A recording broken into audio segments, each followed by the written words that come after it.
Hi everyone, welcome. FPLMattDay here, and this is my Euro 2024 Fantasy Group F preview with some of my favourite picks and teams to choose from. If you're new here, please hit the subscribe button. Be sure to like the video and get any comments, questions, or thoughts in as well. But we will share screen and we'll give you a quick rundown of Group F. So this is the final group I'll be previewing. So if you want to see all my previews and reviews of the other groups, then go check them out on my channel. And Portugal there in first.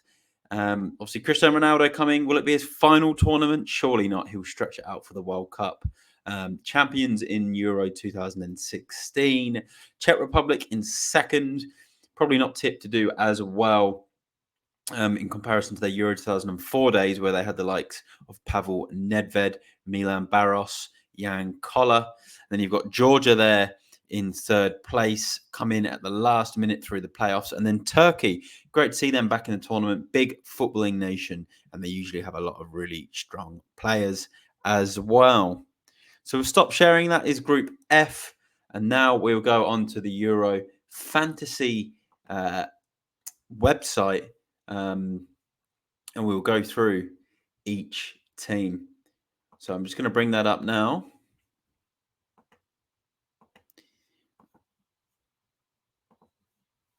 So let's share screen, and we're going to go to Portugal, the team that was in first place on that group.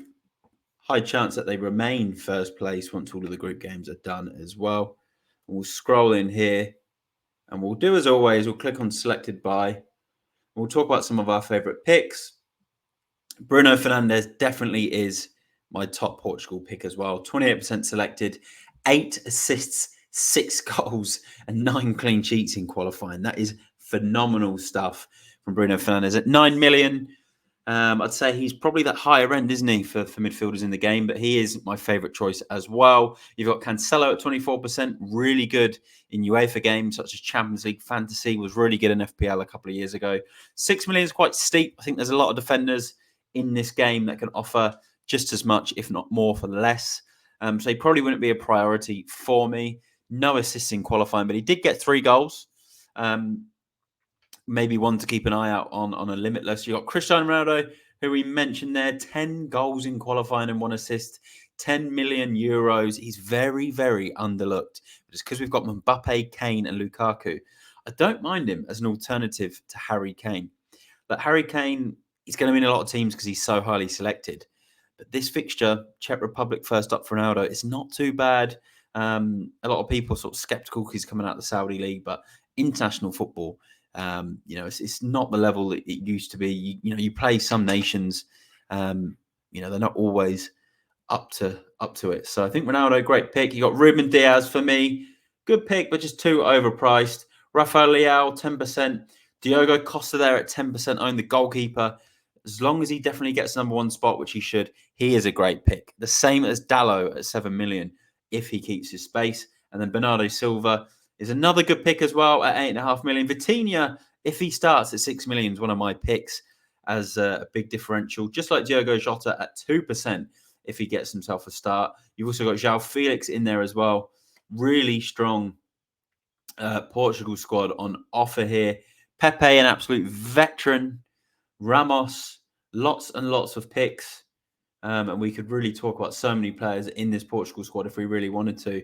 But I will narrow it down to my top 3. And in first, it's Bruno Fernandes. I think he's a great pick. In second, it will be Ronaldo because we've seen what he can do in tournaments, regardless of form, regardless of age in the past. And then Diogo Costa will be my third pick for now. I think he's a great goalkeeper pick in this tournament. So that is Portugal.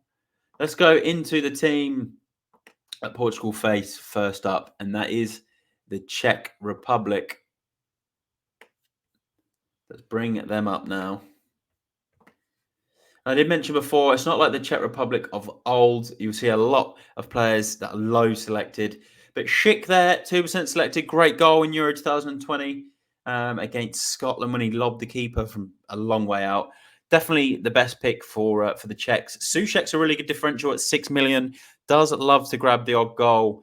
Also good for the ball recoveries, 3 goals and 1 assist in qualifying. But 6 million is probably a little bit steep when you've got a lot of other good picks at that 5.5 million range.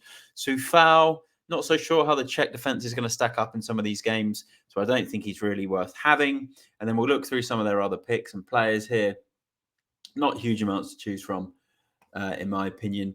I don't think there's a great amount of value out of the Czech Republic in this tournament, I'm afraid. So now we'll go with Georgia. So we're going to bring them up. And I think a lot of people who know a certain maverick that plays for them, which player is probably going to cover this whole segment. So let's go into selected by. We'll scroll back up here.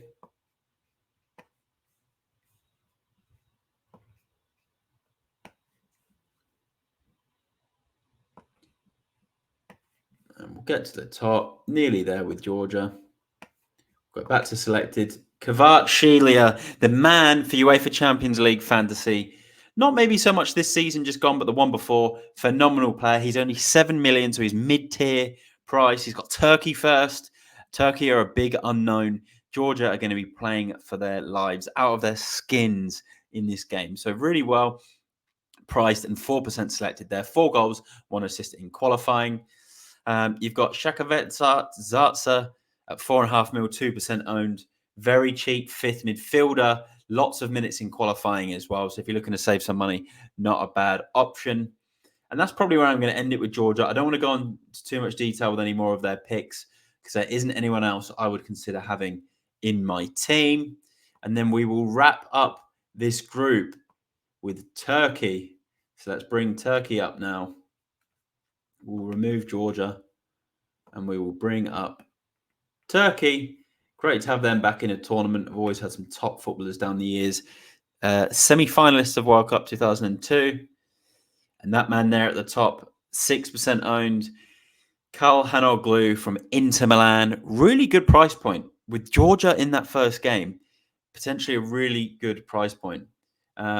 Although he's not got any goals or assists there in qualifying, which is alarming. But we've seen him in UEFA games, how good he can be for Inter Milan. Again, I'm not sure how true that stat is. I'm not sure if they've got that right because he's normally such a good player for Turkey and for Inter Milan as well. But outside of him, this guy here, Yildiz, 5.5 million, knows where the net is. That is a potential bargain differential striker. Gula there, 6% owned, another potential bargain at 6 million as well. Definitely a lot of value in some of these Turkish players for the first game. You've got Selic there, the fullback, 1% owned, 5 million. Again, you could just have him for the first game, especially if you're wildcarding or limitlessing for the remaining games. Tosun there, back from his Everton days. He's in there at 6 mil. Probably would stay away from him. I'm not 100% sure if he even made the squad either. And again, that is where I'm going to end it with Turkey. I'm only really liking the likes of Yilmaz, maybe Selic in that first game. Sorry, Yildiz, Selic in that first game. And then also the other picks in Gula and Çalhanoğlu. So we'll stop sharing now. That's my Euro 2024 Fantasy Group F preview. Best picks and teams. Subscribe to the channel if you are new. Give the video a like and get any comments, questions, and thoughts in ahead of this week's deadline. Not long to go. And if you haven't done already, mini league code at the bottom, uppercase T, A, lowercase I, uppercase T, V, and A to join the FPLMattDay mini league. I'm FPLMattDay. Thanks to everyone that's tuned in, and I will see you all in the next one. Bye for now.